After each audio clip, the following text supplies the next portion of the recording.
안녕하세요. 시니어 행복발전센터 다도 홍차 이야기 강사 고외숙입니다. 다도 홍차 이야기 수강생을 모집합니다.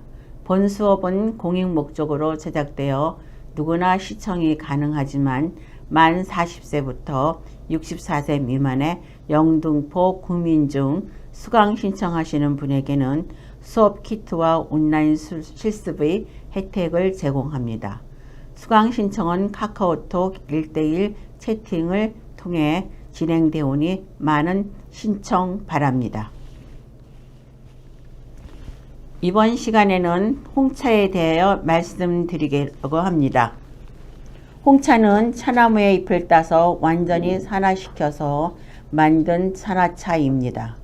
20개국 이상에서 생산되고 있으며 무려 모든 차 생산량의 약 70%를 홍차가 차지하고 있다고 합니다. 산화차라는 것은 어느 산지에도 공통되는 홍차의 특징입니다.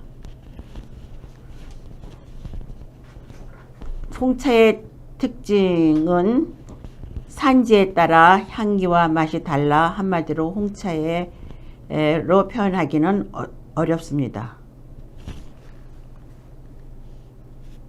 같은 차나무라고 하지만 재배한 산지, 환경, 수확 시기 등으로 색과 향 그리고 맛의 차이가 있는 차라는 것이 다른 차와 다른 홍차의 특징이라고 할 수 있겠습니다. 홍차의 특징을 모두 알고자 한다면 각각의 산지의 홍차를 맛보지 않으면 모릅니다. 홍차는 산지별로 각각 특징을 가지고 있기 때문입니다. 이러한 특징을 갖고 있는 홍차를 여러분과 함께 마시는 따스한 분위기와 기꺼이 차를 나누는 사람들의 온화함이 홍차의 세계로 강하게 이끌려 사람들과 자연스럽게 대화할 수 있는 유쾌한 시간과 바쁜 생활 속에서 누리는 잠깐의 여유. 달콤한 과자와 함께 뜨거운 차를 마실 때면 쌓인 스트레스도 풀고 기분이 엉망인 순간에도 세상을 품을 수 있는 여유 있는 시간으로 바뀔 것입니다. 홍차를 마시면서 맛있는 차를 즐기는 시간, 복잡한 삶에서 잠시 쉬어갈 수 있는 나만의 여백을 발견하고 홍차가 쉽고 재미있는 존재라는 것을 알려드리고 싶습니다. 차 한잔 하는데 그 차는 무엇인가요? 차는 카멜리아 시네신스라는 학명을 가진 차나무의 싹이나 잎으로 만든 것을 말합니다. 다시 말하면 차나무의 싹이나 잎으로 만들지 않는 것은 진정한 의미에서 차가 아닙니다. 이러한 차의 원료가 되는 차잎을 생산하는 차나무는 상록의 활력 감목으로서 학명은 카멜리아 시네신스입니다. 카멜리아는 동백나무 속을 뜻한답니다. 한국에서는 주로 녹차로 이용되는 카멜리아 시네신스바 시네신스는 전라도 보성, 경상도 하동, 제주도에서 재배되고 있습니다. 홍차용으로 주로 이용되는 카멜리아 시네신스바 아사미카는 인도, 스리랑카 등지에서 재배되고 있습니다. 우리가 흔히 일상에서 말하는 인삼차, 율무차, 보리차라고 부르는 것은 엄격한 의미에서 차가 아닙니다. 우리나라에서는 물 위에 따뜻하게 마시는 것을 거의 다 차라고 부르는 경향이 있습니다. 심지어 커피를 지칭하면서도 입으로 차 한잔 하자 라고 말하는 경우도 있죠. 따라서 굳이 풀어 설명하면 인삼차는 인삼으로 만든 대용차, 율무차는 율무로 만든 대용차라는 의미를 가지고 있는 것입니다. 허브차도 마찬가지입니다. 허브차는 민트, 카모마일, 루이보스 등 여러 가지 허브로 만든 차입니다. 차나무의 싹이나 잎이 들어간 것이 아니죠. 따라서 허브차 역시 진정한 의미에서 차가 아닙니다. 물론 서양에서도 우리나라와 별반 다르지 않게 허브차라고 부르지만 차류를 가공한 것을 티젠이라 하고 우려내어 얻은 음료를 인퓨전이라고 별개의 정식 이름을 가지고 있고 또 많이들 사용하고 있습니다. 진짜 차는 우리가 일상에서 흔히 접하는 녹차, 홍차 같은 것입니다.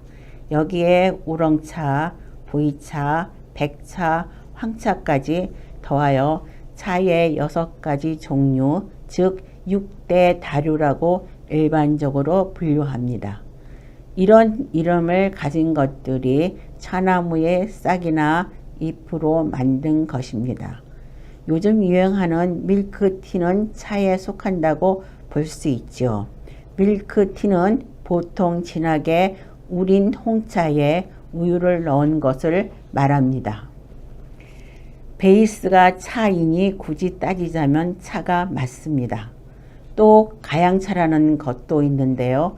위에서 말한 6대 다류의 꽃이나 과일, 열매, 허브 같은 것의 조각이나 추출물로 맛과 향을 더한 것입니다. 이건 역시 베이스가 차이니 차로 분류할 수 있습니다. 다시 말하면 진짜 차는 차나무의 싹이나 잎으로 만들었거나 이렇게 만든 차를 베이스에 놓고 다양한 성분을 넣어 블렌딩한 것을 말하는 것입니다. 그렇다면 차나무의 싹이나 잎으로 만든 차를 인간이 언제부터 마셨을까? 일반적으로 차의 기원은 약 5,000년 전 중국의 전설 속의 황제인 신농에서 시작한다고 알려져 있습니다.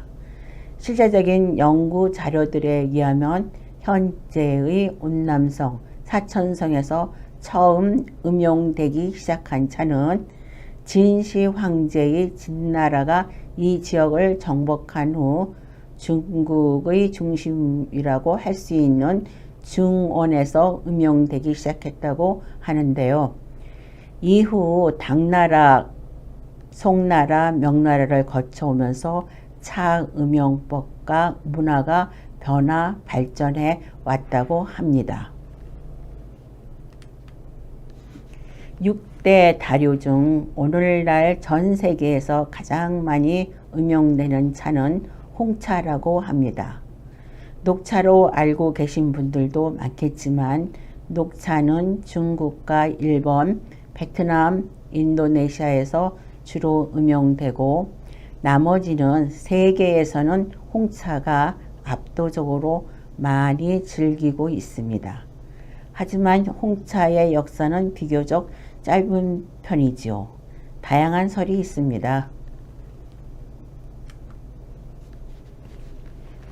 청나라 초기 중국 푸젠성 일대에 남아있던 명나라의 일부 군대를 토벌하기 위하여 청군이 우이산 통무촌에 들어왔고 이들을 피해 마을 주민들이 도망가면서 미처 마무리하지 못한 차잎을 급히 소나무로 부를 때 건조시킨 뒤 보관했다가 청군이 물러가고 돌아와서 이 차잎을 꺼내 가공하자 소나무 연기가 밴 차잎이 품질이 나빴다고 합니다.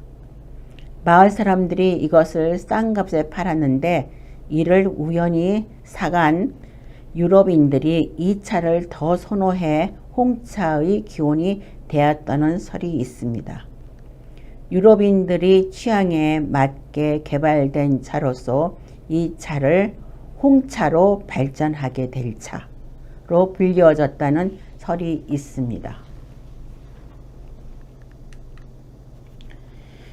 이 무렵 차를 처음 수입해 가기 시작한 유럽은 당시 중국인들이 음용하던 녹차를 가져가고 있었는데 이 새로 발견된 차가 유럽인들의 취향에 더 맞았고 중국인들 스스로 마시지는 않지만 수출을 위해 이 차를 점점 더 유럽인들의 취향에 맞게 발전시킨 것이 오늘날의 홍차의 기원이 되었다고 합니다. 홍차로 발전하게 될 차라고 표현한 것은 위에서 언급한 것처럼 홍차가 어느 시기에 짠하고 등장한 것이 아니라 꽤 긴 시간을 통해 천천히 발전해 왔다는 것을 알 수 있습니다. 홍차가 오늘날 가장 많이 음용되는 차가 된 것은 영국이 1860년대부터 인도 아쌈 지역에서 본격적으로 생산을 시작하고부터입니다. 이때부터 영국, 유럽을 중심으로 전 세계로 홍차가 빠른 속도로 확산되기 시작했다고 합니다. 홍차와 녹차는 어떻게 다를까? 녹차나무, 홍차나무는 따로 없습니다. 차나무는 카멜리아 시네신스라는 학명을 가진 한 종류가 있을 뿐이지요. 실제로 하동이나 보성, 제주에서도 녹차를 만드는 차나무의 싹이나 잎으로 홍차도 생산하고 있지요. 마찬가지로 인도나 스리랑카에서도 홍차를 생산하는 동일한 차나무로 녹차를 생산하고 있지요. 다만 차나무는 한 종류이지만 이 종류 속의 품종은 다양합니다.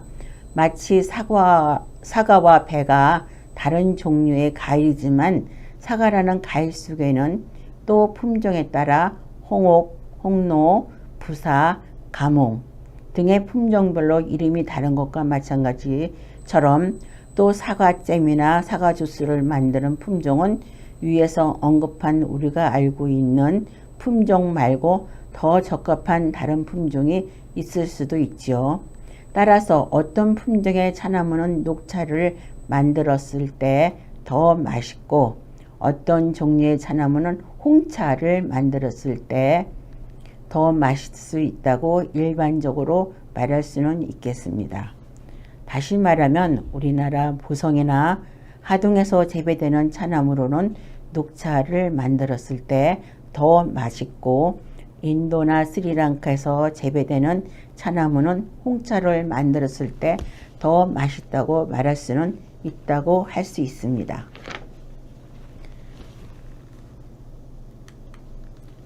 그렇다면 같은 차나무의 싹이나 잎인데 어떻게 해서 차잎의 외형도 우린 차의 물색도 맛도 향도 아주 다른 모습의 홍차와 녹차로 될까요?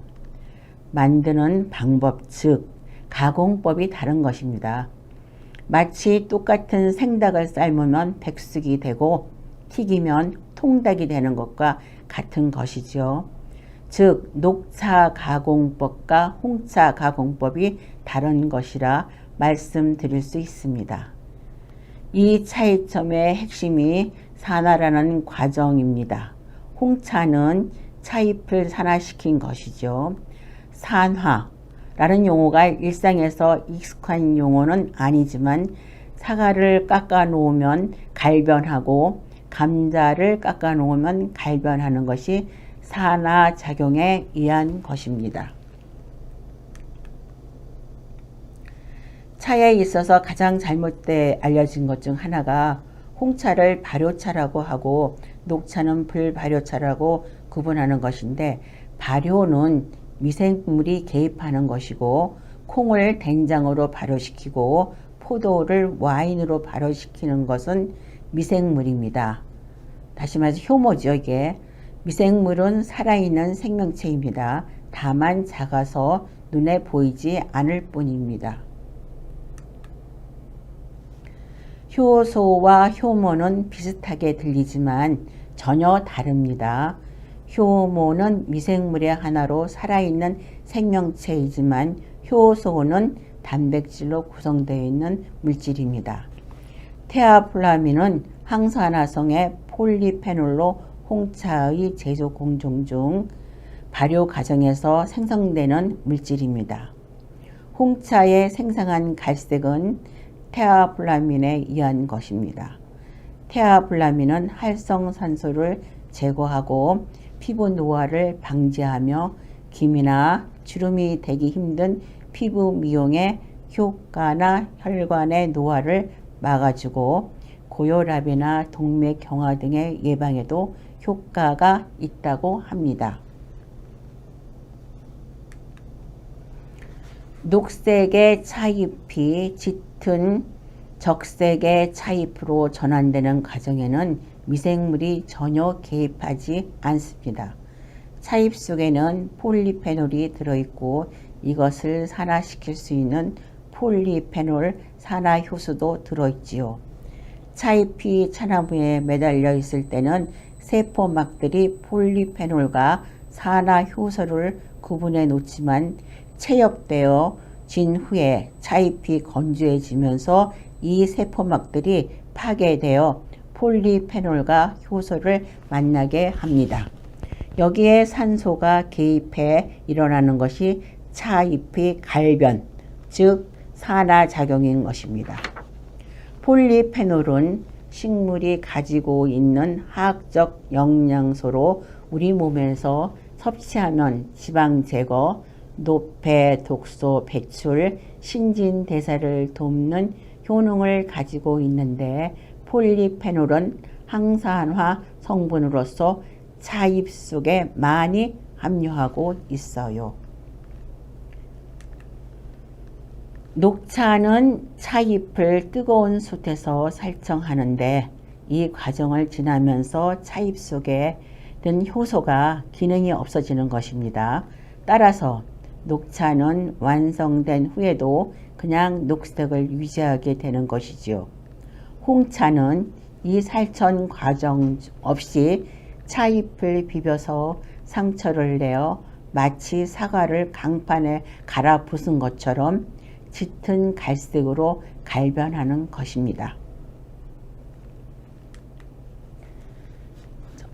차 한잔 하실까요? 오늘은 블랙퍼스트 티를 준비하였습니다. 블랙퍼스트 티의 유래는 스코틀랜드의 드라이스델이라는 차 상인이 아침 식사에 어울리는 홍차를 개발하면서 탄생했습니다. 아침을 거하게 먹는 영국인의 식탁에 개운한 맛을 더해주는 진한 홍차가 필요했던 것이지요. 차를 사랑하는 사람들의 마음을 사로잡는 이 티는 오늘날 잉글리시 블랙퍼스티라고 불리게 되었어요.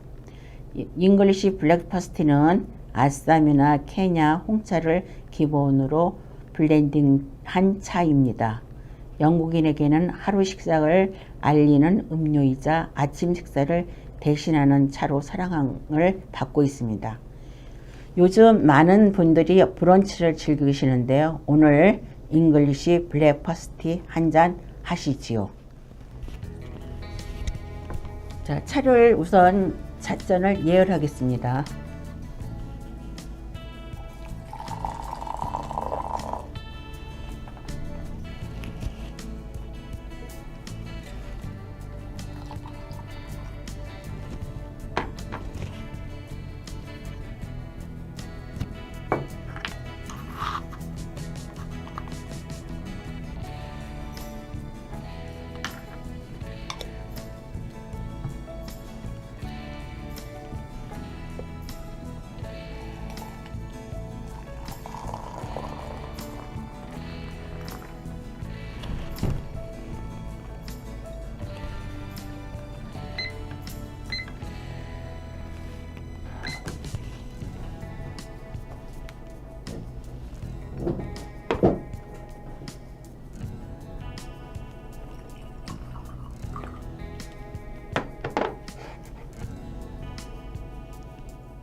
홍차를 한 3분에서 우러내는 거를 가정이라 지금 타이머를 놓고 차를 지금 잘 우러내도록 하고 있습니다.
이 차와 함께 가장 홍차와 어울리는 것은 바로 스콘이라고 하죠. 스콘과 같이 맛있게 드시면 됩니다.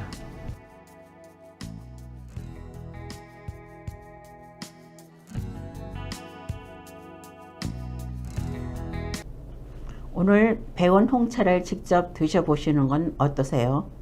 수강 신청하신 분 중 오늘 영상을 보시고 궁금한 사항이나 피드백을 받고 싶으신 분은 질문이나 사진 등을 찍어 매주 수요일 오전 9시부터 낮 12시 사이 카카오톡 1대1 채팅으로 보내주시면 제가 보고 피드백을 드리도록 하겠습니다. 오늘 시청해 주셔서 감사합니다.